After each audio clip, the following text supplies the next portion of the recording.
Ângelo! Fala, meu brother. E aí, beleza? Tudo bem, graças a Deus? Tudo tranquilo, velho? Tá me ouvindo bem? Tô ouvindo, tô ouvindo. Tá tranquilo aí? Tá dando pra me ouvir? Tá dando pra Tá ver? maravilhoso, Tranquilo? maravilhoso. Pô, que fundo bonito, hein? Poxa, Rapaz, aqui a gente tem uns banners aqui, né? A gente deu uma tratadinha, tá? achei que eu ia falar com o Ângelo Torres, estou falando com três. E aí, cara? Olha, Pô, prazer falar primeiramente, contigo, cara. poxa, eu que quero agradecer, assim, nós estamos fazendo uma série com vários saxofonistas, não sei se você viu, Vi, tem vi, vi, vi, 15 vi. grandes saxofonistas aí, Mauro Senise, Raul Mascarenhas, Josué Lopes, Marcelo Martins, Zé Canuto, foi essa semana também, Nivaldo Pô, só, Ornelas. só fera, hein, velho? Ei, Poxa, você tem que estar na lista, né? pô, cara, sou aí. Estamos aí, pequenininho, mas Eu estamos aí. fiquei, eu fiquei muito feliz, cara, por sua agenda é muito corrida, né? Embora a gente esteja mais em casa agora, eu estou vendo que você está fazendo live direto, deve estar fazendo gravações em casa também, então, Pô, cara, tô. não tá? Eu tô preparando agora, assim, até esse hoje, ontem, amanhã ainda eu tô mexendo com os arranjos de metais de um cantor gospel chamado Álvaro Tito, que é muito conhecido, Poxa, e ele vai fazer uma live no dia 19, se eu não me engano. E aí ele me deu a missão de escrever os metais, né, cara? Mas, nossa, é coisa demais, cara. Eu tô aqui.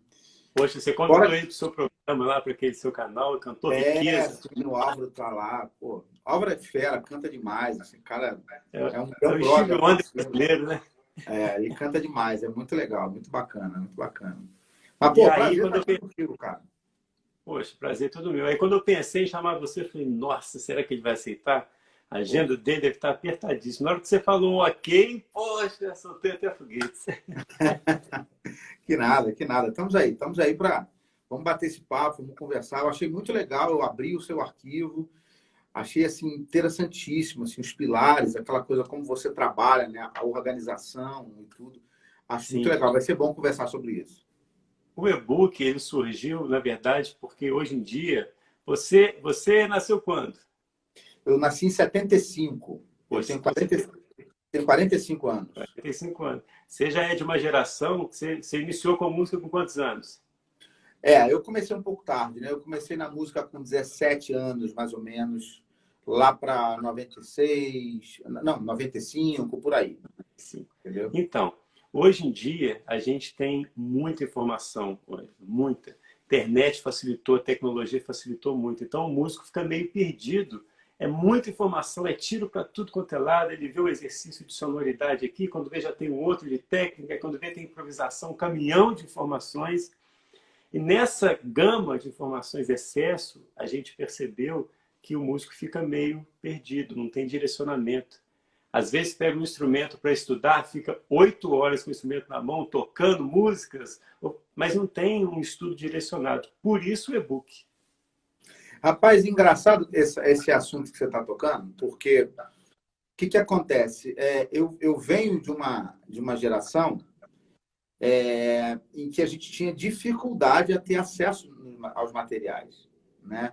Eu me lembro que, pô, para você tirar um solo, cara, era em fitinha cassete e você tinha que ir lá ficar adiantando, às vezes aquele negócio embolava e tal. Você tinha que. A gente tinha aqui, eu sou de Niterói, né? Então a gente tinha aqui em São Gonçalo um músico que tem ainda, né? Chamado Paulo Masson. O Paulo Masson era um cara, era um saxofonista que ele baixava, não sei como ele fazia, naquela época já, muitos anos atrás, ele tinha a facilidade de baixar os vídeos de shows de grandes músicos lá fora, né?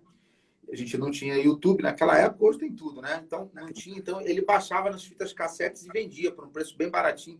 Rapaz, era a alegria do pessoal quando pintava um vídeo novo e tudo, né? Então, a gente vem de uma fase, assim, de uma época que era muito difícil, se valorizava muito quando você conseguia um bom livro, quando você conseguia, sabe? Às vezes, xerox da xerox da xerox. Uhum. Hoje em dia, a gente tem uma quantidade enorme de coisas e tem que ter esse cuidado mesmo que você está falando, porque se não se organizar a gente acaba se embolando, tendo um montão de coisa e não estuda nada direito, né? Exatamente. Por isso que eu te perguntei quando que você nasceu, porque você pegou essa geração de pouquíssima informação. É, E hoje, com um clique, você tem discografia de uma música inteira. exatamente, exatamente. Aí eu ia te perguntar, você começou a estudar com quem? Então, como é que foi minha vida? Eu comecei a estudar no comecinho mesmo, né? Na Igreja Assembleia de Deus. A Igreja Assembleia de Deus tem essa cultura assim, de orquestra, né? Aquela coisa.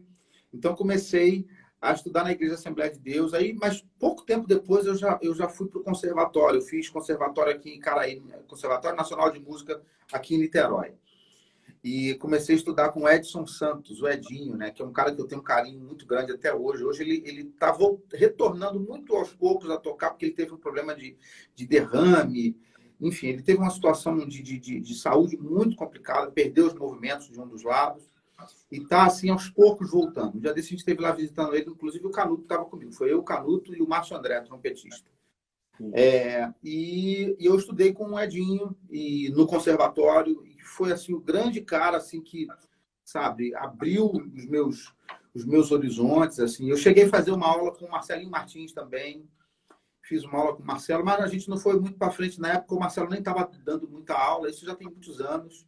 Ele estava muito atarefado, eu consegui fazer uma aula e com o Idris também. O Idris é um mestre, né? Um cara assim que, pô, então, mas assim, minha formação mesmo no saxofone foi com o Edson Santos. Foi o cara que abriu assim os caminhos para mim, abriu a mente. Foi o cara. Então, ele que te, quando você fala que abriu a sua mente, ele te direcionou, assim, até porque você tem um estilo particular e é um estilo muito focado para o gospel americano. Isso é latente no seu som, né? Foi É, muito influência do direcionamento dele ou não? olha, ele me mostrou as coisas, né? Essa coisa do professor eu acho muito interessante porque o professor ele encaminha o aluno, né? Eu até digo isso, um dia desse eu disse numa live aqui, foi até interessante, porque quando eu fui fazer a matrícula no conservatório, eu não conhecia os professores e a secretária me perguntou assim: você quer fazer aula com qual professor? O Edson Santos ou o Edson Marinho? Eram dois Edsons. Aí eu falei assim: olha, qualquer um, eu não conheço nenhum dos dois. Aí ela falou assim: então qual o dia que você pode? Eu falei: eu posso, acho que era segunda e quarta. Eu falei: eu posso segunda e quarta. Ela falou: então tá bom, quarta-feira é dia do Edson Santos, então vou te colocar com o Edson Santos. Eu falei: tudo bem, para mim não tem diferença. Curiosamente, depois eu vim conhecer os dois, né? E eu fui ver que essa escolha foi fundamental para mim, porque o outro Edson, o Edson Marinho, que já é até falecido, ele faleceu anos depois, era um excelente saxofonista, não tem problema nenhum, mas o problema é que ele era uma linha, talvez se eu estudasse com ele, pelo estilo dele, talvez eu seguiria uma outra linha, porque o professor tem essa coisa de encaminhar um pouco o aluno, né? Exatamente. E o Edinho, assim, ele me mostrou essas coisas, essa coisa do gospel americano, ele começou a me mostrar na época. Cara, quando eu comecei, como acho que a grande maioria dos iniciantes no saxofone, né, pelo menos na minha época, hoje a gente tem mais informação, mas na minha época a gente começava ouvindo Kennedy, que era o cara mais popular, né, que tocava nas novelas e tal, então a gente ficava aquela coisa do Kennedy. Quando eu fui fazer aula com ele, cara, na primeira aula ele já falou: não, velho, calma aí, Kennedy, bacana, mas vamos ouvir isso aqui. Aí que ele começou a me mostrar o Sanborn. Eu não conhecia David Sanborn, pô, não conhecia o Eric Marienthal, não conhecia o Kenny Garrett. Aí que ele começou, eu falei: caraca, velho, eu, sabe, não conhecia isso. Então, assim, ele foi me aplicando as coisas, foi me mostrando uma outra vertente do saxofone, que eu acho que foi moldando até eu chegar nesse ponto que você está comentando. Poxa, como que é importante, então, o direcionamento de um professor, como que ele muda a carreira de um músico, né? E, Exatamente, cara. e nessa época que você estudou com ele, assim, você já tinha uma rotina de estudos mais ou menos parecida com esse do e-book, ou era mais livre? Não, era mais livre. Não tinha a menor noção, né? A gente está falando de algo assim de 25, mais de 25 anos atrás, né? Então, assim, o estudo era muito diferente, a forma de encarar a música era diferente, pelo menos para mim, assim, eu não tinha uma visão ainda profissional da música, eu não tinha uma visão de onde, eu ainda não entendia, pelo menos nesse início, eu não entendia aonde que eu iria chegar com aquilo tudo, o porquê de estudar algumas coisas. Então, assim, na minha mente, eu estava aprendendo para poder tocar na igreja, tocar na minha igreja, tocar em umas festas, assim, mas eu não tinha tanta assim, essa noção da importância das coisas, estudar técnica, estudar sonoridade, estudar harmonia, não tinha muito essa noção, né? Então, eu estudava pelo método, comecei a estudar o Amadeu Russo, depois comecei a estudar o Closet, que era, né, que o pessoal usava na época, estudando muita teoria, Maria Luísa Prioli, né, aquele livrinho de teoria, aquela coisa, Bona também, mas assim, umas coisas também mais voltadas para o erudito, né? O Edinho foi o cara que começou a me mostrar umas coisas mais jazzísticas, né? Aí ele começou a me mostrar os métodos do Lenny House, Jamie Ebersold, né? Depois o Omnibook do Charlie Parker, enfim, ele que foi me mostrando essas coisas, entendeu? Mas antes dele eu não tinha essa visão assim de eu estudava aleatoriamente, estudava leitura, né? Tirava umas músicas, nada mais do que isso. Com toda certeza, ele só despertou o que já tinha dentro de você, né? Porque você já veio do berço evangélico, né? Sim, sim, sim. Então, e a Assembleia, ela tem essa coisa da orquestra, né? Desde Tem. criança, você escutando aquela sonoridade, é clarinete, é flauta, tem violinos também, algumas. É. Eu nasci, assim, desde pequeno, hoje eu sou cristão, mas eu não faço mais parte da Assembleia de Deus, né? Mas eu vou em muitas Assembleias de Deus para tocar, porque o pessoal me convida muito, né? Então, até hoje tem isso. Agora, naquela época, eu era pequeno, antes de ser músico, eu ficava vidrado, assim, no pessoal tocando aquele naipe, aquela coisa bonita, eu achava lindo, maravilhoso aquilo. Foi muito legal, foi bacana essa E iniciação. eu penso que o professor é tão importante no momento desse, porque já pensou você, com essa gama de informação de orquestra, de igreja, daquele tipo de som, você chega num professor, e às vezes ele é um professor, às vezes, mais erudito. Ou você vai odiar a aula e vai parar com o saxofone, ou você vai pro erudito, entende? Vai mudar. Então, assim, essa combinação é uma fusão muito maluca, que quando dá certo, gera um Ângelo Torres, né? Cara, e o Edinho, é engraçado que o Edinho, Edinho, né, por causa da intimidade que a gente tem, mas ele é um cara, assim, super simples, um cara muito bacana, sabe? Assim, um cara muito, muito legal. E ele foi professor, cara, de grande parte dos saxofonistas daqui de Niterói, de São Gonçalo, essa galera. Ele é da geração do Canuto, assim, né? Amigo do Canuto já há muitos anos, eu vi um pouco depois, né? Mas ele deu aula para essa molecada toda, assim, da época, todo mundo estudava com ele. Ele tinha muito aluno, ele vivia muito disso. Foi Era uma muito referência, fundamental. Como é né? que é? Ele era uma referência, então, aí. Ele era uma referência. Com certeza era uma referência para todo mundo. Muito bom. A primeira vez que eu ouvi seu som ao vivo, já conheci você de disco, né? Porque eu também sou cristão, eu sou da Quadrangular. A Uhum. primeira vez que eu ouvi foi em Juiz de Fora, aqui. Você vê com Kleber Lucas. Nossa, é mesmo, Ra- né? Rapaz, na hora Mas que abriu, na hora que abriu os solos para você, meu Deus do céu. você já tocava? Tocava, eu estava iniciando o sax, pô. Eu fui até você, a gente conversou. Foi muito rápido, assim. Você falou que estava lançando, acho que seu segundo disco ainda, o terceiro, não me lembro. Caramba, cara. Tem Então isso tempo. foi em 2003, por aí. Por aí, por aí, por aí. É. E aí eu Legal. percebi ali, assim, que como que é importante é você ser consciente da sonoridade que você quer. Porque num trabalho igual do Kleber Lucas, é aquela sonoridade ali. Porque já é característica do som dele, né? Então, Isso. e você foi buscando a sua sonoridade mirando em alguém? Porque eu sempre falo assim, Ângelo, eu sempre falo assim, ó, a gente tem que buscar a sonoridade, você mira em alguém, mas no meio do percurso você encontra o seu próprio som, Isso. né? Exatamente. Exatamente. Eu falo isso para os meus alunos, assim, eu acho que, na verdade, essa coisa da sonoridade é engraçado, porque eu costumo dizer que nós somos um pouco, nós somos um pouquinho de cada coisa que a gente ouve, né? Então, assim, você ouve o Gerald Albright, vou pegar as referências, né, dos americanos, os americanos, né? Então a gente ouve o Kurt Whalum, você ouve o Gerald Albright, você ouve o Michael Brecker, você ouve o Kenny Garrett, você ouve o Stefano Batista. Então, assim, na verdade, você tira as coisas desses caras, você vai ser um pouquinho de cada um, um somatório desses caras, né? eu tenho sempre algumas referências fortes na minha vida. Assim. O Sanborn é um cara que eu ouvi muito, o Nelson Rangel também ouvi muito, o Mark Russo ouvi muito, o Kenny Garrett também, o Gerald Albright, mas assim, mais do que todos, o Kirk Whalum. É até engraçado que meu instrumento número 1 é o alto e minha maior referência é o Kirk Whalum, que é um tenorista, né? Que é o tenor, é. Pois E é, ele participou eu do seu queria ter DVD. conhecido antes, cara, mas eu conheci o Kirk depois de já tocar muitos anos o alto, cara, então não deu para voltar. Acho que, Você acha que você ia para o tenor? rapaz, eu acho que eu teria ido, velho. Eu sou apaixonado pelo sax tenor, gosto muito de tocar o sax tenor. Mas eu reconheço que a minha técnica no tenor, assim, eu não tenho a mesma desenvoltura no tenor que eu tenho no alto. Isso é engraçado.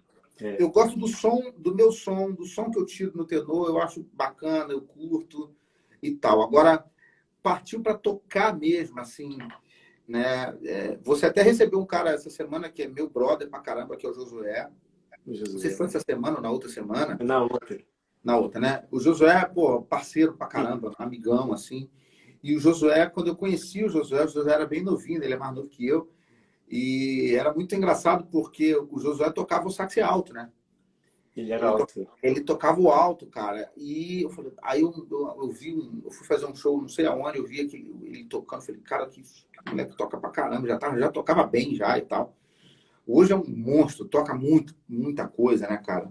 E o Josué, depois ele mudou pro tenor. Eu falei, cara, será que vai dar certo isso? E deu certo, né?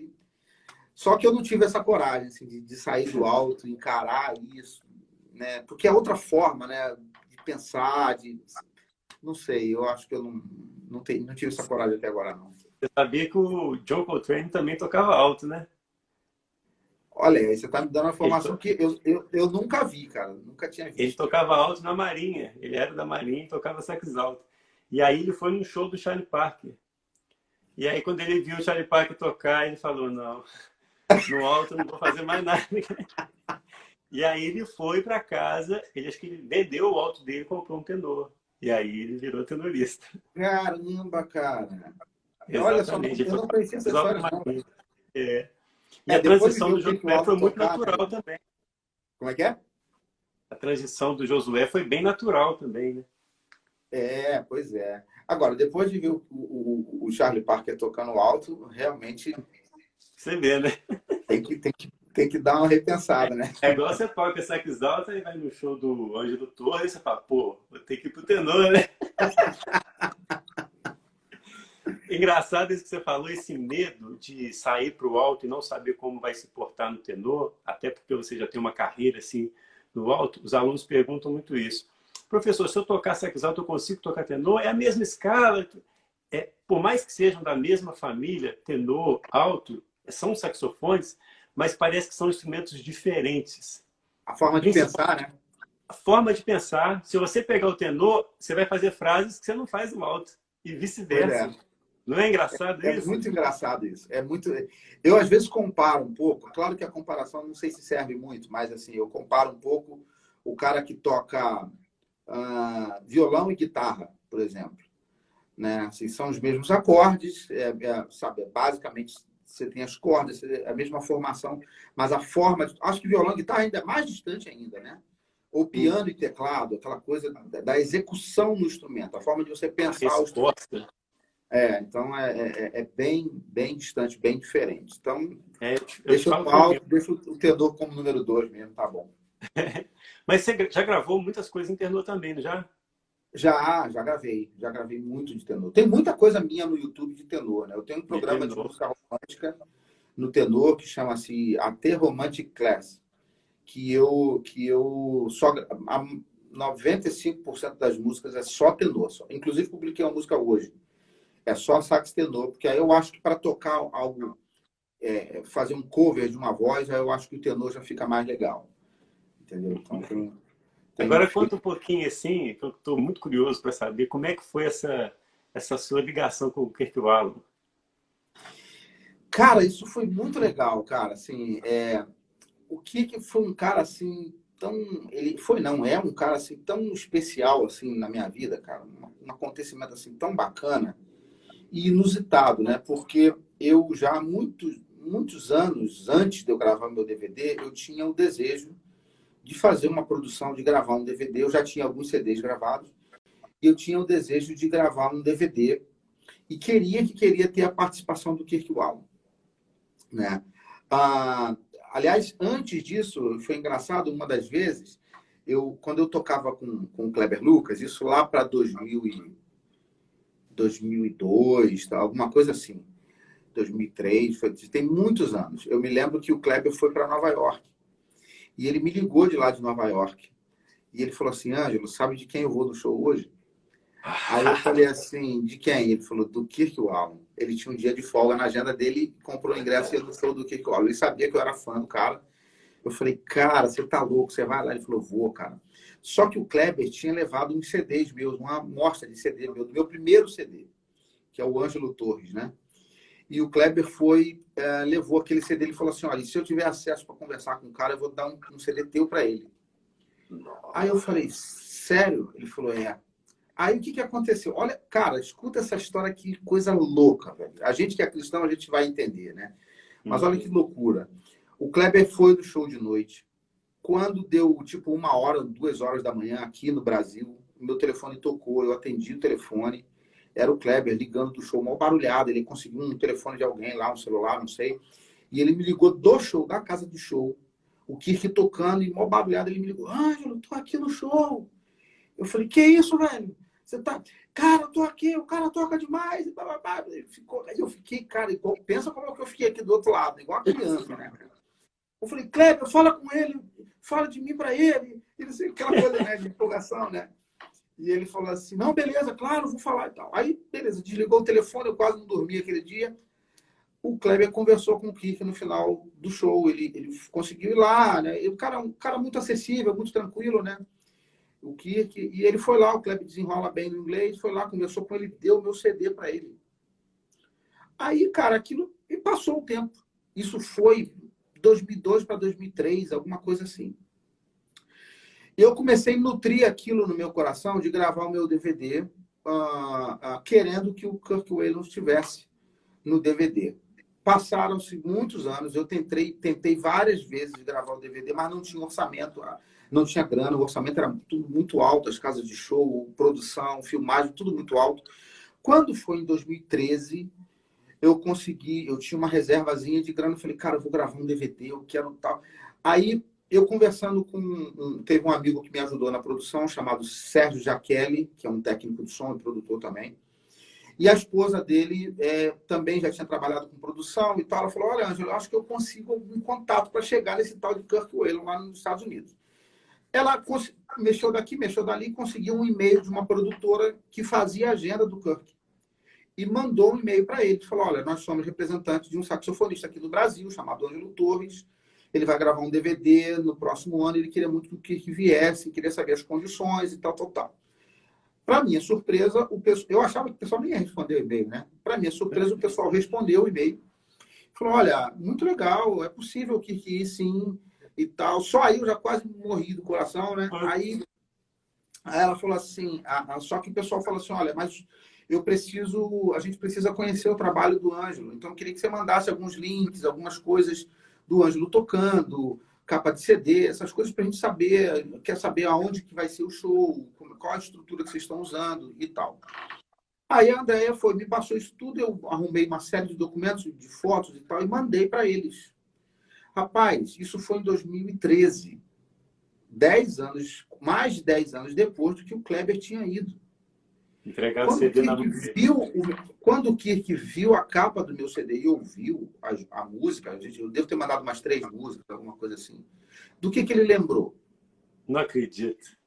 Cara, que isso, cara? O cara lembrou de 10 anos atrás.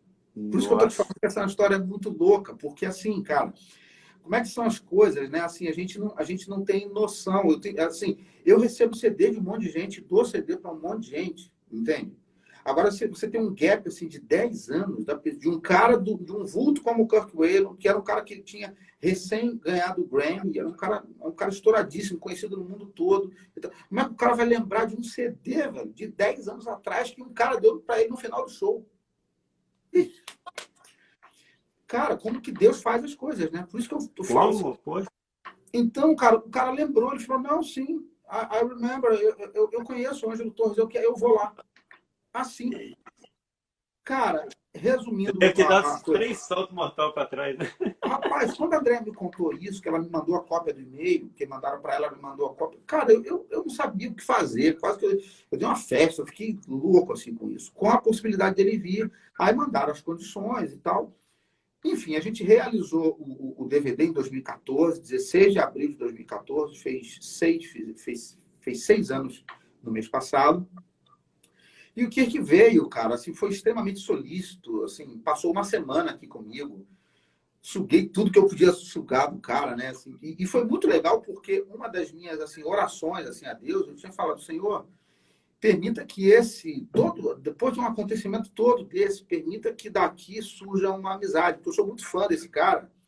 E é ruim você ser fã de uma pessoa, ter uma pessoa comum, admirar tanto uma pessoa de longe, e quando você conhece essa pessoa é extremamente antipática e tal, aí murcha tudo, né? Assim, é um balde de água fria, eu imagino, né? Exatamente. Então eu pensei, poxa, que não seja dessa forma, né? Então orei a Deus, assim, e por incrível que pareça, cara, assim, a gravação do DVD foi um espetáculo, foi lindíssimo a participação dele. Ele foi um cara extremamente solícito, ele me deixou super à vontade para tocar do lado dele. Foi um cara, assim, extremamente maleável com todo mundo, simpático, bateu foto com todo mundo. Foi um cara que ele me abençoou, uma atitude que marcou minha vida. A gente fez uma roda no camarim antes de começar o show, e fez uma roda para fazer uma oração com todo mundo, todos os artistas. Estava o Kleber, estava o Álvaro Tito, Davi Sasser, um monte de gente. E o Kirk saiu do lugar onde ele estava, ele se ajoelhou no meu pé e começou a orar por mim, me abençoando. Falando, pô, Senhor, que essa noite possa ser uma noite de bênção para o anjo e tal, tal, tal. Foi uma atitude muito bacana dele. E do DVD para cá, cara, assim, a gente consolidou uma amizade assim, tão legal, assim, que ele me manda zap toda hora, manda foto dos netos dele. E aí já me convidou para ir na casa dele, fui na casa dele, passei 2 dias lá dormindo, passeando, almoçando, fez café para a gente. Um cara assim, fantástico. Eu nunca ia imaginar, olhando lá para 2003, eu nunca ia imaginar que daquele CD, no final do show, ia gerar tantos frutos assim. Então, minha história com o Kirk foi assim, é um cara que assim... É coisa de Deus mesmo, né? Uma coisa de Deus, cara, uma coisa de Deus inexplicável. Não foi somente um CD que ele pegou no final do show, não foi somente uma participação no DVD que ele fez, já gerou uma amizade. Exatamente. Foi uma coisa assim tremenda, assim, a gente se fala direto, sabe? Tem projetos para acontecer novos que ele está participando e muitas coisas assim, muitas coisas legais, sabe? Foi fantástico, indescritível para mim. Então, minha relação com o que às vezes as pessoas nem entendem. Então, eu falo, cara, como é que é isso? Assim, eu falo, cara, não sei. Nem você sabe, né? Nem eu sei. Eu sei que tem sido muito legal, muito bacana. Eu acho que quando a gente tem um desejo no coração, assim, Deus olha e vê que é um desejo puro, né? É um sonho, assim, sem segundas intenções. É simplesmente você admira o talento de uma pessoa e quer estar perto dela, ou quer fazer parte da história dela, ou que ela faça parte da sua história. Deus abençoa mesmo. Poxa, porque só dele lembrar do seu disco 10 anos, que isso. Só aí já é sobrenatural, né, velho? É sobrenatural. Mas, ô Ângelo, engraçado, você fala essas coisas e me passa várias coisas na cabeça, assim, né? Às vezes a gente fica muito receoso. Vou te falar como é que surgiu essa coisa das lives. Eu fiz o e-book, né? Na verdade, na quarentena aqui, né? Quando eu parei do aula no conservatório, eu falei assim, poxa, eu vou colocar no computador que eu falo para os alunos da organização dentro de sala de aula e vou disponibilizar gratuito. Aí fiz o e-book e coloquei gratuitamente. Eu falei assim, eu vou fazer uma live explicando cada pilar. Aí eu tomando banho, rapaz, eu falei assim, e se eu convidasse um saxofonista assim para falar de, por exemplo, improvisação? Aí eu pensei, será que eu convidaria o Ademir Júnior? Aí eu comecei a pensar no banho, eu falei assim, não, esse pessoal nem me conhece, eles não vão querer essa aí. Aí eu pensando no banho, né? Eu falei, caramba, como é que vai ser isso? Aí eu saí do banho e falei, você quer saber? No banho eu listei 7 7 saxofonistas, que foi a primeira semana. O Josué, o Ademir Júnior, o Mauro Senise, o Raul Mascarenhas, listei tudo e mandei mensagem para todo mundo antes de dormir, nesse dia. Olha só. Fui dormir, no outro dia de manhã, na hora que estou tomando café, na hora que eu abro, primeira mensagem do Ademir Júnior. Ok, vou fazer. Antes de meio-dia, 5 confirmaram ok. Eu falei, só, gente, cara. não é possível. E aí virou essa bola de neve. Caramba. E hoje eu estou falando com o Ângelo Torres, poxa. Pô, cara, isso é muito legal. Eu acho que a gente, essa coisa da música, dos saxofonistas, né? Esse tempo que a gente tem vivido, assim, de quarentena, de pandemia e tudo, né? Isso tem, ao mesmo tempo que isso tem que afastou um pouco as pessoas, porque a gente acaba ficando em casa, né? De certa forma, isso também aproxima, né? Porque a gente tem feito as lives, a gente tem se aproximado, a gente não se conhecia. Você vê, a gente se conheceu num show há muitos anos atrás, não tinha esse contato e hoje a gente está tendo. E eu tenho feito lives, assim, ontem mesmo eu fiz uma live com um pastor de Maceió que eu não via há muitos anos. Então, de certa forma, a gente tem trocado experiências que são positivas, né? E assim, um trabalho como você está fazendo, desse e-book, é maravilhoso. Eu baixei ele, fiquei olhando, falei, cara, que sacada legal de organização. Porque organização é tudo, né, cara? Na hora de você estudar, cara, assim, tem tanta gente com tanto conteúdo, como você falou no início, mas não sabe a importância daquelas coisas ali. Aí, às vezes, estuda demais uma coisa, estuda de menos outra, não estuda nada outra, ou às vezes fica estudando só uma coisa. Assim, e fica uma loucura. Aí o cara vai tocar, e o cara é confuso, assim, sabe? Uma vez eu me lembro de uma experiência, cara. Eu tinha um amigo que ele falou assim, cara, ele chegou aqui em casa, pô, preciso estudar, Ângelo. Eu falei, pô, vamos estudar, cara. Falei, mas por que você tá tão triste assim? Ele falou, não, cara, eu tô frustrado, cara, eu toquei num evento ontem, cara. Cara, eu tenho estudado. Ele era muito, assim, elétrico, né? Tudo. Ativo. Cara, tudo. Aí ele falou, cara, eu tenho estudado pra caramba, eu estudo escala, estudo improvisação, sonoridade, eu tiro solo, escrevo, transcrevo, tal. Tudo assim, né? Eu falei, tá, mas o que aconteceu? Aí ele falou, não, cara, eu fui fazer um evento ontem, cara, tinha um outro músico lá, um outro saxofonista. Pô, cara, e aí abriram pra gente fazer um solo, cara. E eu saí tocando, cara, eu toquei muito, eu toquei tudo que eu sabia. E, cara, eu imagino o que ele não deve ter tocado, né, cara? Ele deve ter feito todas as escalas, as frases que ele sabia num solo só, né? Assim, ele saiu tocando. E ele falou que depois o outro cara foi tocar. Aí, quando ele falou que terminou de tocar, ele falou que as pessoas assim ficaram assim, meio sem entender, assim, sabe? E aí, quando foi o outro cara tocar, ele falou, cara, o cara tocou nada demais, cara, algo simples, assim. E o pessoal levantou, aplaudiu. Aí eu fiquei, pô, o que eu estou fazendo de errado? Você vê. Aí eu pude conversar com ele, eu falei, cara, a quantidade nunca foi e nunca vai ser qualidade, velho. Sabe? Você estudar um montão de coisas sem você saber a importância das coisas, sem você saber criar o seu solo, criar a sua improvisação, o processo de montagem. Pensa com calma nas coisas, sabe? Não precisa ter velocidade em tudo e tal. E aí pude conversar um pouco com ele. Isso já tem muitos anos, né? Pude conversar um pouco com ele e aí ele se tocou. Ele falou, pô, realmente, cara, o cara tem um montão de coisa e quer estudar tudo ao mesmo tempo. E ele vai tocar de noite, ele quer aplicar tudo, né? Aí não dá. Canuto falou isso aí. O Canuto falou que para esses caras, né, que às vezes quer colocar todas as informações num coro só, a técnica demais, sei que lá que a música, o Canuto falou isso ontem, anteontem, que a música ela é uma mulher que fica do outro lado da calçada, olhando e, o camarada tocando, que legal, não, mas vou ficar aqui na minha.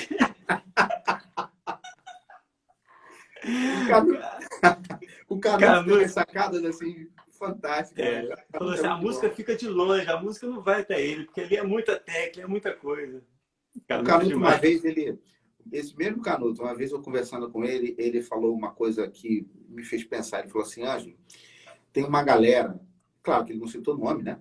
Mas ele falou assim, tem uma galera que está muito preocupado em tocar saxofone. Tem uma galera que toca muito saxofone, mas toca pouca música. A galera está muito preocupada com o saxofone, com o fazer e tal. Mas o cara nem para perceber o que está acontecendo na música. Quais são os elementos da música. O cara tá afoito para tocar aquilo que ele estudou de manhã. Eu sempre, nos cursos online que eu tenho e tal, eu sempre falo com o pessoal, eu falo, cara, Existem elementos para a sua improvisação, para o seu solo, que estão na própria música. Você precisa identificar isso. Você precisa... Tem coisas, cara, que uma condução do baixo já vai entregar para você o que você precisa fazer. Tem coisa que um acorde, um detalhe que o piano fez, que já vai entregar, já vai te fazer entender o que aquela música está pedindo. Só que se você não ouve isso, e você está com as escalas, não sei quantas escalas ou campos harmônicos que você estudou de manhã, você vai passar por cima disso tudo e vai sair tocando algo que é o que o Canuto falou, né? A música está lá longe e você está tocando outra coisa. É mais ou menos isso, né? Exatamente. E falou isso é muito certo mesmo. Eu fico pensando que, às vezes, quando a gente é muito técnico, a gente vira praticamente um robô, né? Igual você falou, os elementos estão dentro da música, se você observar. Às vezes você pode tirar uma célula rítmica da própria música para iniciar um seu solo, né? Exatamente, Tem exatamente. várias, mas é questão da interação musical dentro de um grupo, né? É você interagir musicalmente, jogar para a música e não somente para você e suas técnicas. Isso é muito sério, muito sério. Tem Pode falar. Um dos pilares que você comenta, né? Eu não sei qual é a ordem que ele está, que é a questão da, se não me engano, a interação. Eu acho que o termo que você usa. É o último, é o sétimo. É interação. É interação, né? Eu estava dando uma olhada, achei muito interessante, assim, da gente poder, das pessoas entenderem a música com o conjunto, né? Você tocar é igual time de futebol, né? Você jogar para o time, né? Não é você jogar para você, né? Então, às vezes, você é muito craque no seu instrumento. Mas se você não toca, não joga para o time, fazendo a comparação com o futebol, né? Se você não joga para o time vai perder, porque você não vai resolver as coisas sozinho. E na música é um pouco assim, né? A gente tem que tentar tocar se ouvindo, tocar entendendo e compartilhar, cara. Precisa ser um momento prazeroso, né, cara? Eu tenho que estar curtindo tocar com o pianista que eu estou tocando. Pô, eu tenho que curtir o que o cara está fazendo. Tem que ser legal, assim, sabe? Tem que ter esse momento de... Olha o Ivan Méria aí. Abraço, Ivan. Abração, brother. Tem que ter uma interação, né, cara? De batera. Você falou das células rítmicas. Você entender o que o cara está fazendo e a gente dialogar, né? Todo mundo conversando ali para gerar alguma coisa legal de todo mundo, né? Assim, bem...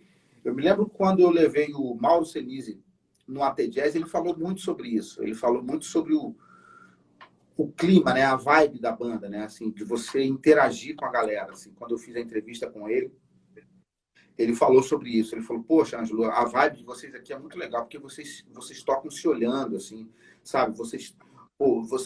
É muito legal isso que acontece no AT Jazz. O Felipe Martins, que toca comigo, batera, ele é muito antenado, assim.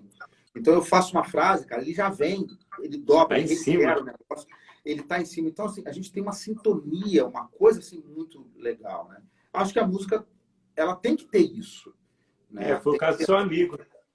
Exatamente. Tocou tudo, chegou outro, tocou 3, 4 notinhas ali, pontuais, e levantou. No lugar certo, né? O Pat Metheny tem isso. O Pat Metheny, ele fez um estudo que ele estudou qual que é a sensação que cada nota gera em cada acorde. Então, ele pegou, às vezes, um acorde menor e ele foi dando as tensões ali, ó, de cada nota, e ele foi identificando qual que é a melhor, ele se sentia bem. Por isso que os solos do Pat Metheny tem essa coisa. Você escuta o solo dele, você sente um negócio diferente, porque ele estudou a sensação que cada nota dá dentro de um acorde. Então, a hora que ele descansa... Então, ele é um cara virtuoso, com certeza, mas ele é um cara melodioso. Não é só aquela... Né? Não. Ele vai nas boas ali. Isso é muito importante observar. Ó, o Jonathan está falando aqui. O Jonathan é um dos alunos lá do nosso curso. Ele falou, um exemplo disso foi você e o Kirk Whalum no DVD, um respondendo ao outro. Basicamente, teve coisa engraçada, que o Jonathan está comentando uma coisa certa. Teve coisa no DVD... Você sabe que assim, a gente prepara a música, prepara o arranjo, a gente ensaia, mas na hora do show, aí transcende a coisa. Então, assim, na hora dos solos e tudo, então, assim, não é mecânico, é uma coisa que acontece de simbiose ali, que vai acontecer na hora. E no DVD aconteceu muito isso, né? Porque a gente já estava acostumado a tocar junto, eu e a minha banda. O Kirk não, ele estava inserido. Então, é natural que eu tivesse mais intimidade com o pessoal da banda do que o próprio Kurt. Mas ele chegou, o cara tem tanta experiência que o cara sacou o que estava acontecendo. E tem um momento assim do show que a gente começa a fazer umas respostas, fazer umas coisas assim muito legais, sem ensaio, assim, que fluiu assim na hora. Isso tudo é fruto de você estar atento no que está acontecendo, né? Se você se fechar e tocar só para você, você pode até tocar bem, mas assim, não vai emocionar. Vai até impressionar as pessoas. Olha a técnica da cara, mas a música não vai suar do mesmo jeito. É o que se fala, né? Esse tipo de sacada é mais baile do que quarto de música, né? É mais a estrada do que você ali estudando o dia inteiro. Estrada é Exatamente. importantíssimo. Exatamente. Bom, Ângelo, Exatamente. seguinte. Gente, se vocês quiserem perguntar alguma coisa do Ângelo, tem uma caixinha aqui. Pode colocar a pergunta aqui que eu vou abrir daqui a pouco. Mas eu vou fazer uma pergunta a ele aqui, porque quando eu anunciei você, Ângelo, no Instagram, eu recebi umas 10 mensagens, praticamente a mesma coisa. Pelo amor de... eu não pergunto isso em live nenhuma, mas essa eu vou ter que perguntar. Eles falaram assim, pelo amor de Deus, fale para o Ângelo falar o setup dele. Olha só, é mesmo, é? O que ele está usando atualmente? A boquilha? Qual que é a paleta? Qual que é a abraçadeira? Vamos lá. No saxofone, vou falar aqui do saxofone alto, né? Eu sou endorser desse saxofone aqui, dessa marca que é o Vermont Paris, tá? Ele tem esse nome, mas ele não é de Paris, é uma marca brasileira mesmo, tá? Esse é o Vermont Paris, é um saxofone que eu tenho endossado, que eu tenho gostado muito, uma marca nova. Ele vem com 3 tudéis. A proposta de cada tudel é diferente, tá? Então ele tem esse tudel aqui que eu estou usando, ele tem um tudel que é da cor do instrumento, tem um tudel de prata, para quem gosta de um som um pouco mais ácido, e tem esse aqui, esse tudel aqui, que ele é mais bronze, assim, tem um som assim, um pouco mais escuro. Como eu já toco muito pop, já tenho uma tendência de ter um som mais abertão e tal, então eu equilibro com esse aqui. Eu uso, a boquilha que eu estou usando é uma Barclay AT, tá? É uma Barclay AT, que é uma similar à Van Doren Jumbo Java, A95. Certamente, a época que você me conheceu, eu usava Van Doren Jumbo Java, A95. Sempre usei ela. É abertona, né? A boquilha é muito aberta. Uso, a paleta que está aqui é uma Gonzales. É uma Gonzales. E a gente está negociando, estamos fechando aí uma parceria com a Gonzales. Tá? Essa abraçadeira aqui é uma François, se escreve François Luz, né? Mas François Louis, né? E aí uso o microfone Shure, no tenor também uso esse aqui. Aí no tenor eu já uso a boquilha Van Doren Jumbo Java T97, né? Que eu gosto, eu me acostumei. Eu acostumei a tocar com boquilha aberta. Desde que eu estudava lá com o Edinho, que eu falei para você no conservatório, eu já estudava com boquilha aberta. E a paleta é 3. Já até usei 3,5, mas a paleta é 3, entendeu? Então esse é o meu setup. Esse é o setup que eu tenho usado. Pelo menos nos últimos 4 anos eu estou com esse saxofone da Vermont. E aí tem uma coisa muito interessante para a gente falar, porque das pessoas que me perguntaram isso é um aluno que ele é mais franzino, os lábios fininhos, e aí às vezes ele vai pegar o mesmo setup seu para ele tentar tirar às vezes um som parecido com o seu. É muito diferente porque seus lábios são diferentes, a sua arcada dentária é diferente, então tudo isso influencia, né, Ângelo? A estrutura física influencia muito, né? O tamanho da pessoa, pescoço, céu da boca, tamanho da boca, arcada dentária, né? Os lábios, eu acho que isso influencia demais, né? Muito, muito, muito. Eles estão perguntando aqui direto, Ângelo, qual que é a sua rotina de estudos atualmente? O que você faz? Então, eu estudo... assim, eu tento ao máximo me organizar para poder fazer a coisa, né? Eu não tenho tido assim tempo de estudar assim todos os dias. Eu não tenho estudar que eu digo estudar mesmo, né? Eu acabo tocando todos os dias por conta de gravar, por conta de estar sempre dando assistência para o pessoal do curso online e gravando uma coisa ou outra, gravando um programa ou tocando. Então, de certa forma, eu estou sempre tocando. Agora, estudar mesmo, praticar, eu não consigo parar assim, tipo, 2, 3 horas para poder estudar a Vera todo dia, né? Eu gosto muito de tirar solos, transcrever algumas coisas. Acho que isso é um estudo assim fenomenal, assim, fantástico, assim, quando você tira solos, quando você transcreve, ou independente de transcrever, mas quando você tira solo, você, de certa forma, você capta a alma do cara, sabe? Você entende o que o cara está querendo dizer com aquilo ali. E aí você tira, aí transpõe aquilo para alguns tons, entendeu? Dependendo da frase. Às vezes não tira o solo todo, mas às vezes tira um trecho do solo, transpõe a frase, faz um patternzinho daquilo e fico tocando em outros tons. Estudo o campo harmônico, na parte técnica, no campo harmônico, as escalas, faço alguns patterns também. Gosto de... E assim, eu tenho os books, né? Eu estava estudando esse livro do Sanborn, que é antigo pra caramba. Esse aqui é uma Xerox, né? Tá na luz aqui. É um livro antigo do Sanborn, mas que tem as músicas, tem umas coisas aqui enjoadas pra caramba para fazer. Eu já toquei esse livro todo, mas há muitos anos. E aí agora eu estou voltando, assim, né? Que eu estou estudando algumas coisas dele. Aí estudo também, tem um book do Bob Mintzer que eu gosto de tocar, assim. E os books, né, com as harmonias, para poder dar uma improvisada, alguma coisa. Agora, o que eu passo, o que eu gasto tempo mesmo, assim, é ouvindo os solos, tocando os solos, tirando as coisas. Acho que esse basicamente eu equilibro quando eu paro para estudar dessa forma. Campo harmônico, parte técnica, pattern, leitura. Gosto muito de tocar as coisas do Omnibook e outras coisas de leitura também. Do Lenny House também gosto muito. E os books, entendeu? Pegar do Sanborn, pegar do Bob Mintzer, pegar um book as músicas do Duke Ellington e improvisar. Acho legal fazer isso. É o que eu mais tenho feito.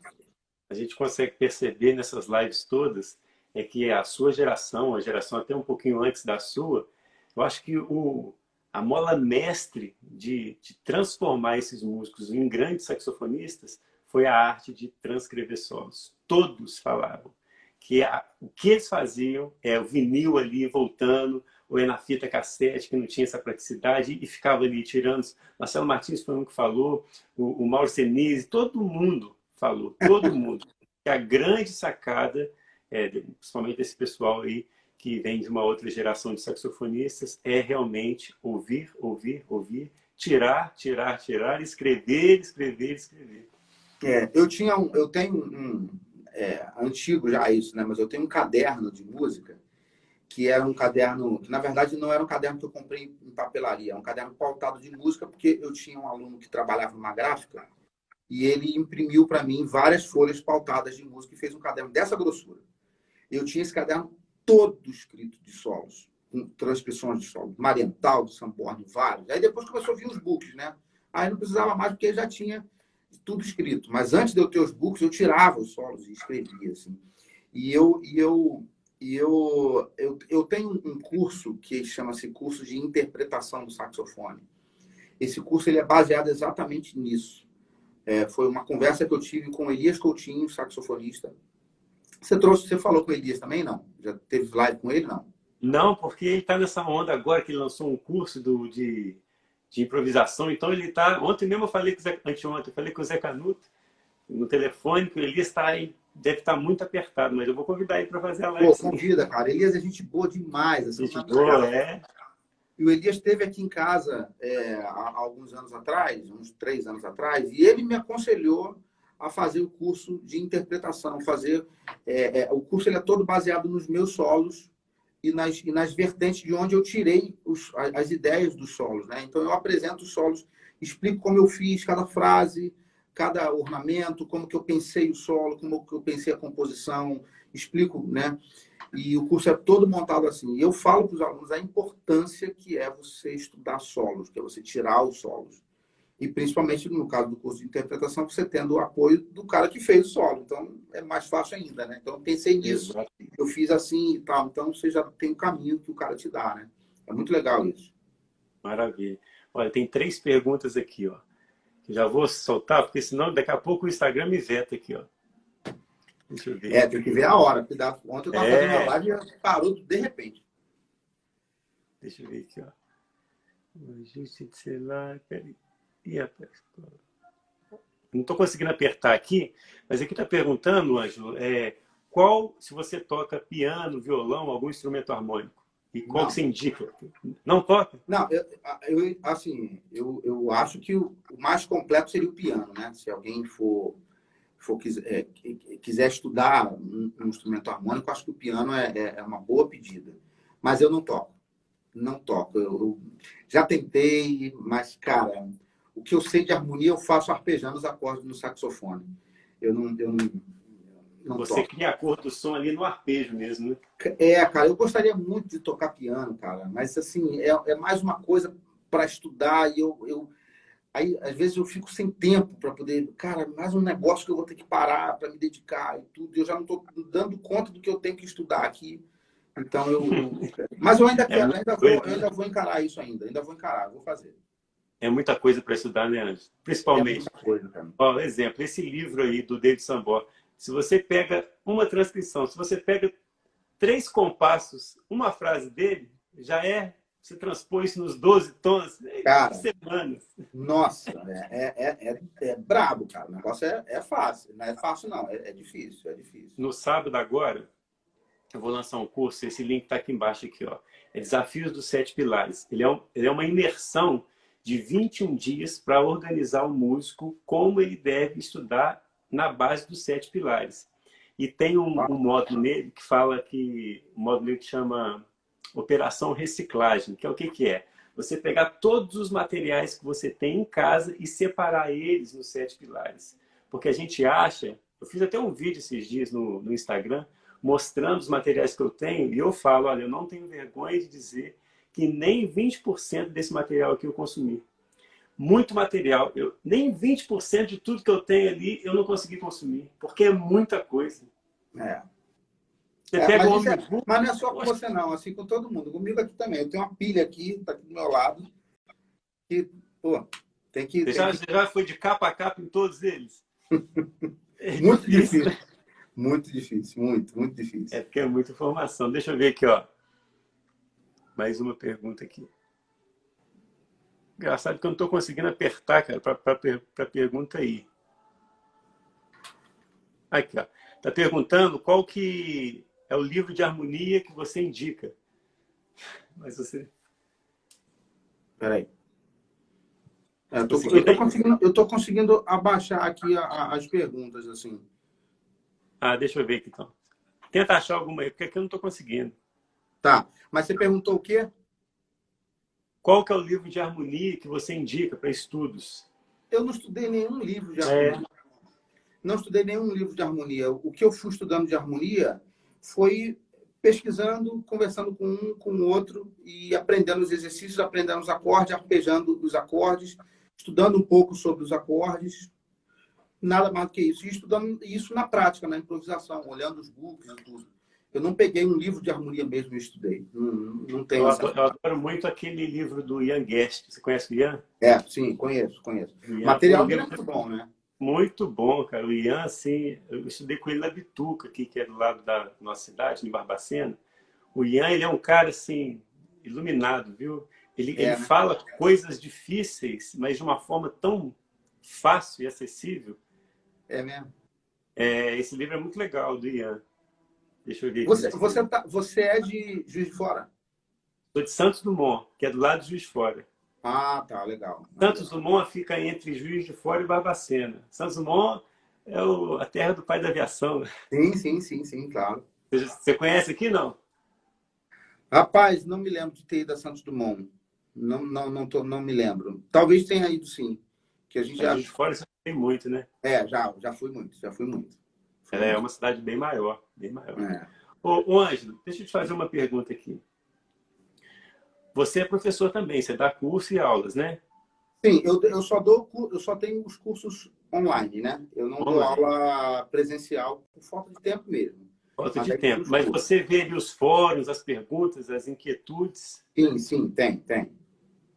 A gente tem um grupo no Facebook dos alunos e tem na plataforma da Hotmart também.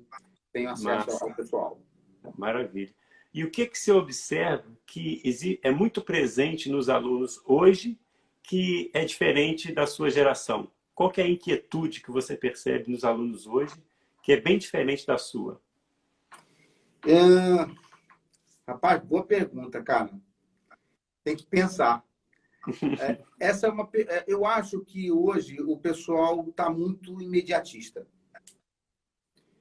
O pessoal está muito imediatista. O pessoal começa a estudar e já está querendo tocar. Assim. Já deixa um garoto me perguntou, cara, eu vou entrar no teu curso, mas eu vou tocar como você toca? Aí eu falei, pô, cara, eu acredito que sim, você pode tocar muito mais do que eu. Não, mas quando?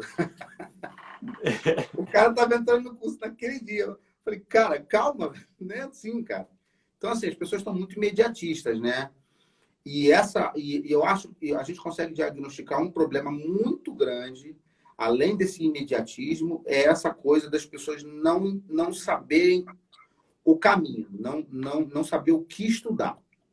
Eu acho que nesse momento que a gente vive, a função do professor direcionar a pessoa, e principalmente a pessoa se deixar direcionar, né? Porque tem gente que não deixa também, né? Tem gente que, não, eu quero isso aqui.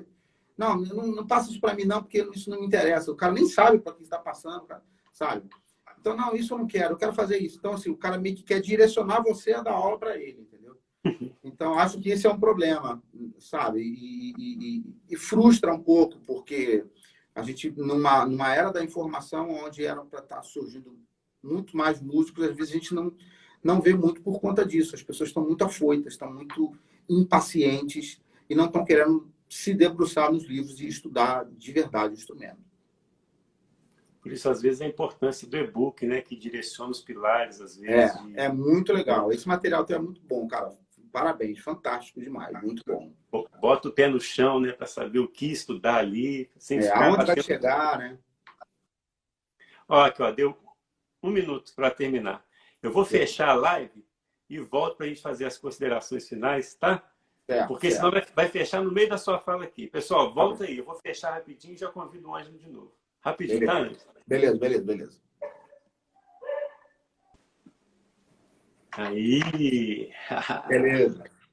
Agora foi. Ângelo, quero te agradecer, cara, mais uma vez, pela sua generosidade de disponibilizar esse tempo aí para falar com a gente e pontuar assuntos que é tão importantes para a gente, assim, nessa nossa caminhada musical. Muita gente colhe muitas informações importantes nessas lives.